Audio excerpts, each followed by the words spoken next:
नहीं करते। फिर मैं जाना नहीं चाहता, लेकिन उनके अनिल चौहान साहब जो चीफ ऑफ डिफेंस साहब थे, उन्होंने क्या कहा था सीडीएस, उन्होंने कहा कि हमारे से गलतियां हुई 6-7 तारीख को, फिर हमने एयरफोर्स ग्राउंड की, फिर हमने 2 दिन गलतियां तक हम सीखी। ग्राउंड रहे।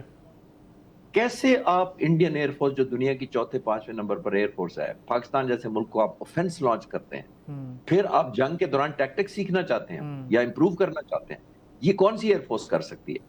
ये कोई ऐसा फुटबॉल है कि आप टाइम आउट लेके किसी को घर से बुलाने जाएंगे?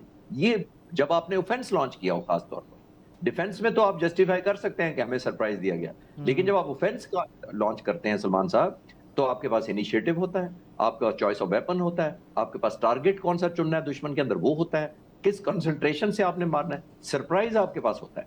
इतने ज्यादा एडवांटेजेस के साथ आप टैक्टिक्स से सीख सकते हैं। तो ये अल्हम्दुलिल्लाह पाक फिजाइया ने आउटस्मार्ट जो किया था, वो पीस टाइम में इंटीग्रेशन की। मैं अपनी डॉक्यूमेंट्रीज बनाता हूँ, मेरे लिए प्रिविलेज था कि मैं बेसिस पर गया था। मैं वहां पे तकरीबन 6 महीने और 1 साल पहले जो टैक्टिक्स देख रहा था, वो मैनिफेस्ट हुए हैं। ये वो पायलट राफेल को माइक्रोस्कोप के नीचे रख के ऐसे ही देखते थे जैसे लेबोरेटरी के अंदर आप और उसमें माइक्रोस्कोप के मिसाल दी नीचे। जाती है कि जो कुछ अर्सा पहले हमने एक्सरसाइज इंडस शील्ड की थी, उसमें ये वाले टैक्टिक्स और ये सारी चीज़ें जो हैं, हमने एक परफेक्ट किल चेन बनाने के लिए उसकी प्रैक्टिस की है। हमारे पायलट्स ने बहुत ही ज़बरदस्त मेहनत की, जिसका नतीजा हमें इस सूरत में देखने को मिला।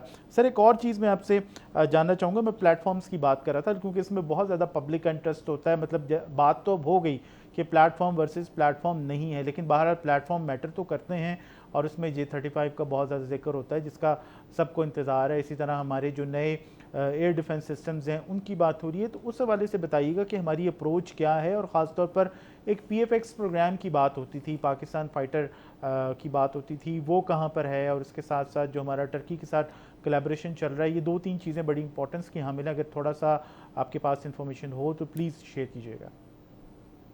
जो आपके लास्ट जो कमेंट था, उस पर मैं एक कमेंट करके फिर आपके सवाल पे आता हूँ। जो इंडस शील्ड आपने पिछले साल हुई थी, मैं अपने आप ऑनर समझता हूँ कि मुझे इजाजत मिली थी। मैंने उन ब्रीफिंग्स को अटेंड किया जो वहां पे हुई थी, डीब्रीफिंग्स। 26 मुल्क तकरीबन पार्टिसिपेट कर रहे थे। तो ये मैं देख रहा हूँ कि पाक फजाइया उन रेसल्स या उन एक्सरसाइज जो वॉर गेमिंग कर रहे थे, उसके अंदर भी 40-40, 50-50 जहाज एक तरफ से लड़ रहे होते थे, यानी सिमुलेशन करते थे वॉर में। तो that is called the near war like scenario.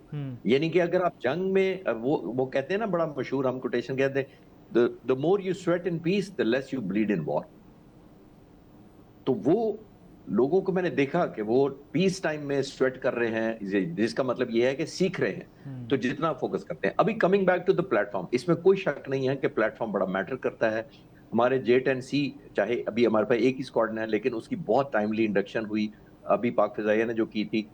ये भी पाक फिजाइया के सरबराह की विजन थी कि राफेल हिंदुस्तान ने तकरीबन 2 स्क्वाड्रन ले लिए, 36 जहाज। उनके पास फर्स्ट लुक, लॉक और शूट कैपेबिलिटी उनके पास चली गई थी। दैट मींस उनका रेडार अच्छा था, उनका मिसाइल अच्छा था, वो हमारे जहाज़ों को पहले देख सकते थे, लॉक कर सकते थे, पहले शूट कर सकते थे।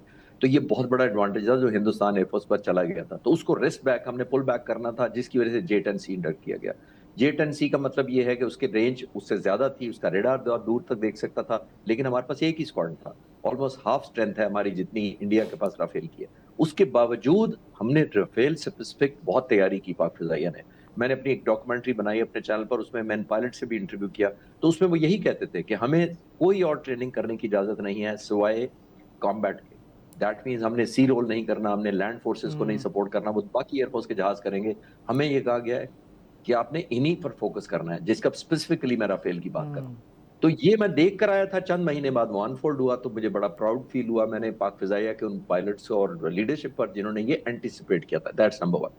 जो PFX आप बात कर रहे हैं, कॉन्फिडेंशियलिटी की वजह से तफसील तो नहीं बता सकते, लेकिन JF-17 थंडर ब्लॉक 3 के बाद साथ साथ हमने, क्योंकि 3 अपग्रेड किया है, आपके व्यूअर्स को और याद भी आ जाएगा कि हमने अल्हम्दुलिल्लाह 30 सालों में JF-17 थंडर तकरीबन 200 के करीब पाक फिजाइया का हिस्सा है, और हिंदुस्तान 40 साल से तेजस बना रहा है, उसके पास 40 जहाज है सिर्फ।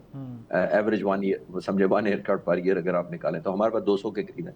और तो हम ये फरोख्त एक भी कर बहुत चुके बड़ी हैं, बात और तेजस जो है वो मेरा ख्याल है। है अभी कहीं किसी मुल्क ने उसके ऊपर हामी नहीं भरी। जी, उनके हामी के अलावा उनकी जो इंडियन एयरफोर्स है खुद बड़ी परेशान है, बिल्कुल। और उनका मैंने एक डॉक्यूमेंट्री उस पर भी बनाई थी जब दुबई क्रैश हुआ था। तो मैं उनके जो इनसाइडर्स जो क्रू हैं, वो कहते थे कि we want a fighter jet, not a political product. आप ज़रा हुँ। विजुअलाइज़ करें। वो समझ रहे थे कि ये पॉलिटिकली मोटिवेटेड है ये। एनीवे वो आज टॉपिक नहीं है लेकिन वैसे ही मैंने कहा टच अपॉन कर दूँ। तो अभी पीएफएक्स पे काम बहुत हो रहा है अल्हम्दुलिल्लाह बड़ी अग्रेसिवली हो रहा है। हम ये चाह रहे हैं कि इंडिजिनाइज़ेशन जेएफ-17 थंडर से आगे भी जाए। क्योंकि देखिए ऑलमोस्ट 60% इस वक़्त जो जेएफ-17 थंडर है वो पाकिस्तान में बन रहा है। इसका मतलब है हमारे जो टेक्नीशियंस हैं, हमारे इंजीनियर्स हैं, इलेक्ट्रॉनिक ऑफिसर्स हैं, आर्मामेंट के ऑफिसर हैं, वो बड़े काबिल हैं और वो जान चुके हैं कि जहाज़ में क्या चाहिए। हुँ। ये आपके व्यूअर्स को और बताता चलूँ कि तकरीबन दुनिया में 192 मुमालिक में सिर्फ 15 मुल्क हैं जो जहाज़ बनाते हैं और 9 और 10 मुल्क तकरीबन हैं जो एक्सपोर्ट करते हैं।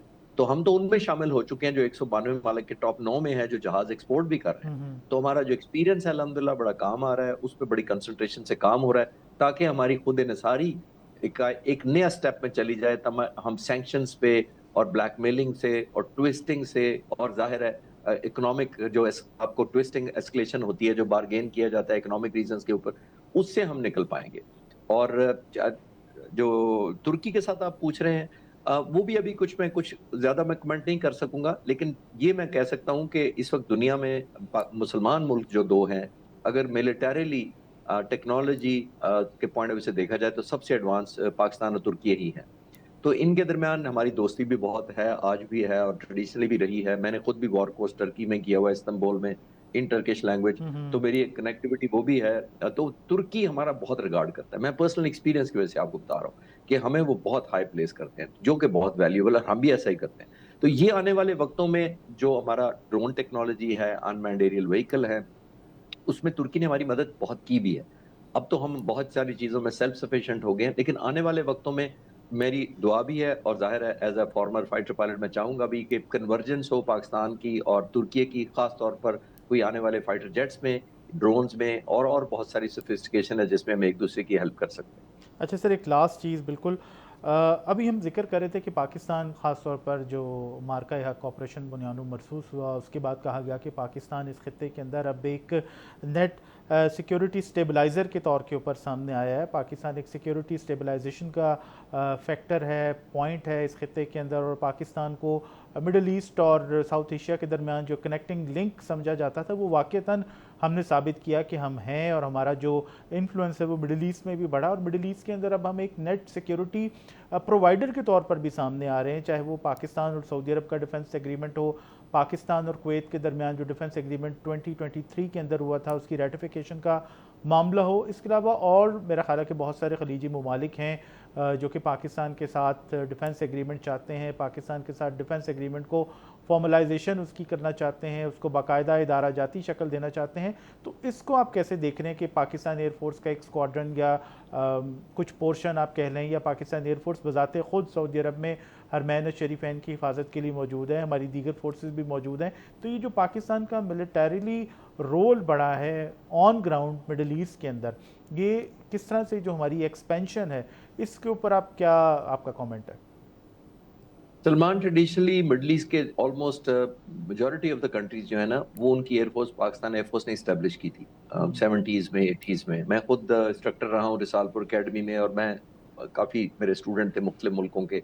तो ट्रेडिशनली पाकिस्तान का उस वक्त भी बहुत नाम था, बड़ी इज्जत से लिया जाता था और हम एक प्रोफेशनल और डेडिकेटेड एक फोर्स गिने जाते हैं, चाहे वो आर्मी नेवी एयरफोर्स। फिर बैटल टेस्टेड और बैटल हार्डन्ड है हम लोग और हमारा इक्विपमेंट भी अल्हम्दुलिल्लाह।